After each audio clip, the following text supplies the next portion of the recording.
à la fin du meeting, Colonel Nanga est descendu avec Bertrand Bissimois dans le véhicule. Ils allaient dans le véhicule en même temps qu'on appelait les nouveaux recrues pour les faire passer maintenant à l'estrade, là où étaient les autorités. C'est à ce moment-là, donc Bango Mituka et Bandiko Kende, il y avait Willy Ngoma qui descendait aussi de l'escalier pour vouloir partir, et c'est à ce moment-là que Toyoki, une grenade est crépitée.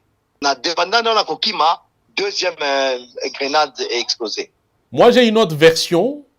Il y a Moutumo Kwazala Kiwana. Ah oui, non, ce qui s'est passé, ça peut s'apparenter à un accident. Que tango et le parce que je sens na explication Pessine Bandeli et je trouve que cette version peut avoir du sens. Que nanga tango bazo kende si na ba Willy Ngoma Bertrand Bissimois et consorts tango bazo kende, c'est dans cette précipitation que l'un des gardes na bango a fait tomber grenade au azalaki nango. Et c'est cette grenade-là qui a explosé. Et ça, donc, c'est un accident. Il n'y a pas d'attaque à Kinshasa. Il n'y a pas une volonté aussi de manipulation du côté de Nanga. Mais c'est tout simplement un accident qui est arrivé par rapport, il y a un militaire, garde, où il y a quoi il s'agit grenade moko. Par inadvertance ou par négligence, je ne sais pas, ou quelque chose comme ça. Ça, c'est la version que moi, on m'envoie de Bukavu. Qu'est-ce que tu en penses? Non, version on a Koki Kondibangote. Pourquoi? Parce que on a pris une autre personne, avec une grenade dans une chaussette. C'est-à-dire que tu comprends que c'était donc en bande organisée. Alors je me suis coincé sur les murs pour regarder ce qui s'est passé.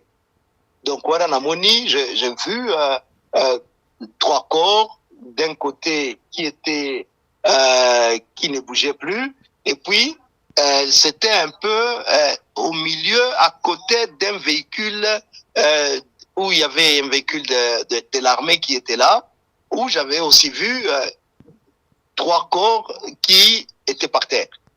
Alors maintenant, est-ce qu'on connaît les causes?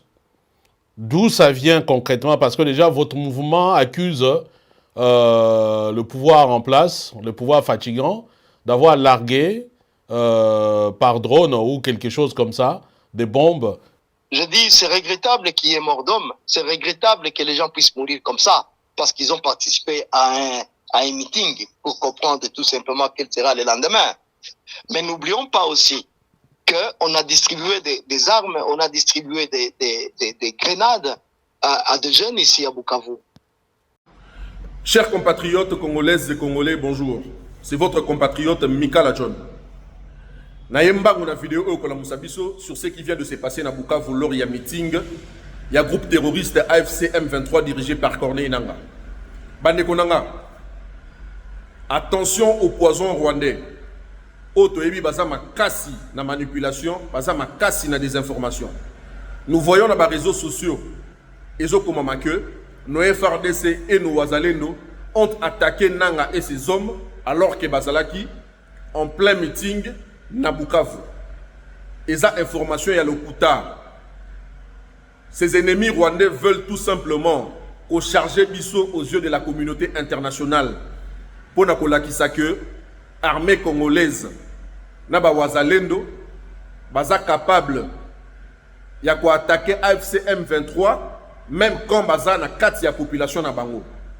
En d'autres termes ya koloba que armée na biso na ba Wazalendo ba commettre meurtre, ba commettre massacre na Bukavu. Attention na poison rwandais.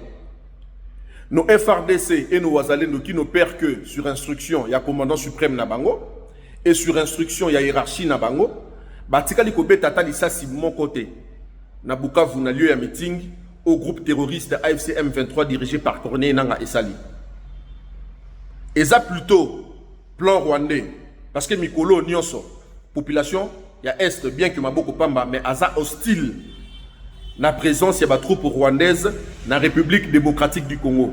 Azo réclamé départ immédiat na bango nuit et jour.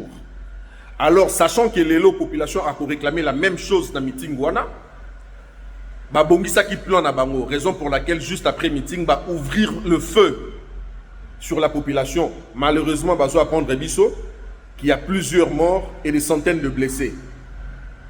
Voilà comment le Rwandais manipule les gens. Voilà comment le Rwandais a tambouissaka poison na ye.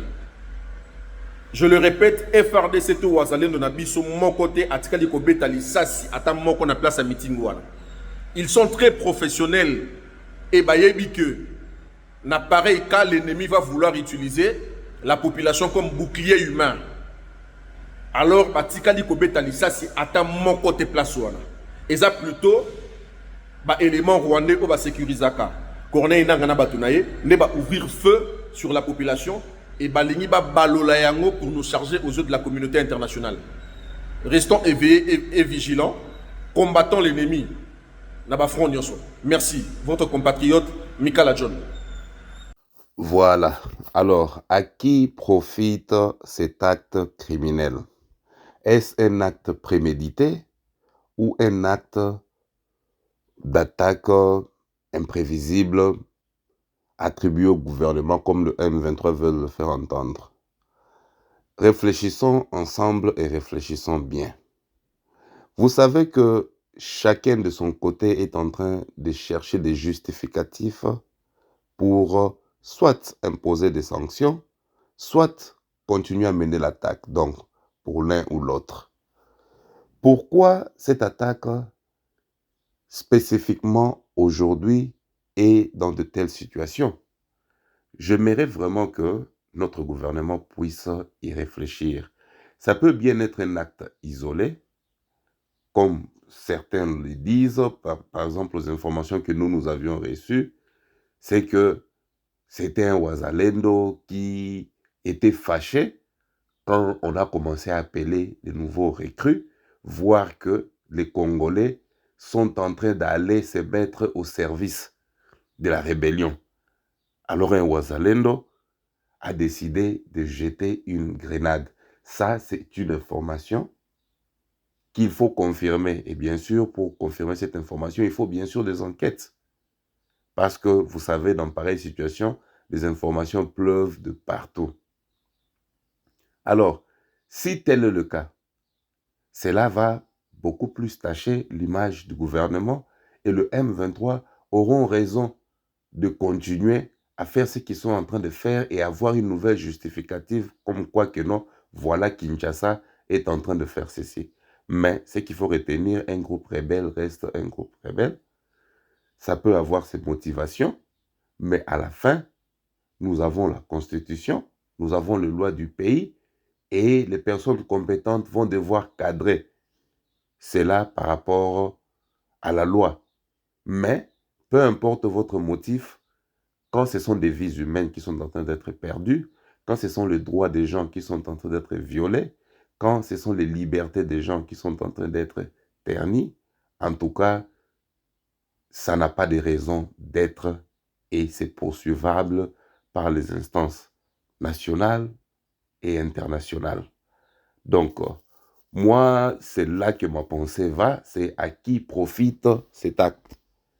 En tout cas, chacun de son côté devrait penser à préserver la vie humaine parce qu'elle est sacrée. Je sais, dans la politique, dans l'histoire des hommes, il y a toujours eu des conflits, il y a toujours eu des guerres, mais la responsabilité de la défense d'une nation revient au gouvernement.